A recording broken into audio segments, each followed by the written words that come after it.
Borda updates. Congrats kila Barbie Fortesa at David Licauco. And newest ambassador ng Save the Children. And deserve nila yan syempre.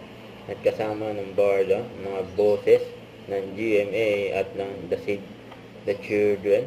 Yun, no? Ang ipaglalaban nila Barbie at David ang mga karapatan ng mga bata. Siyempre. Ito yung suot nila nung in-interview sila ni Nelson Canlas. Ito yung ganap ni David na nag-guest siya sa It's Showtime bilang hurado sa Look-alike. Ay nabang pa nga si David na mga fans niya dun sa labas. Ayan, no?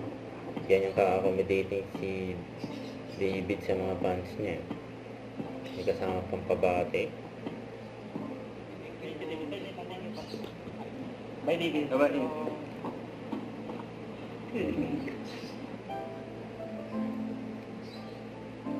May nagsupa-selfie pa nga kay David eh. Meron na mga cards. September 21 during its showtime. Gusto natin ating isipan ng people. Ayan, isip. Sumakay na si David sa coach niya. Okay, let's go. Everyone. Ayan, bilang hurado. Its showtime. Nakakaway pa nga si David eh. Yung katabi niya yung naging nanay niya sa palabas na To The One I Love.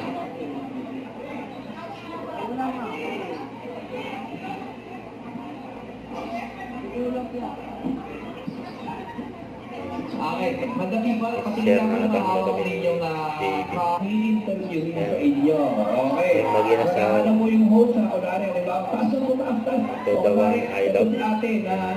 David sa si Gladys Reyes. Mag-subscribe sila bago mag-start. Yan, gano'n ha. Makipag-usap po tayo sa host. Okay. Huwag kalimutan mag-subscribe, click ang notification bell for more update. Ito po ang Nature Reaction Vlog. Bye guys, thank you for watching.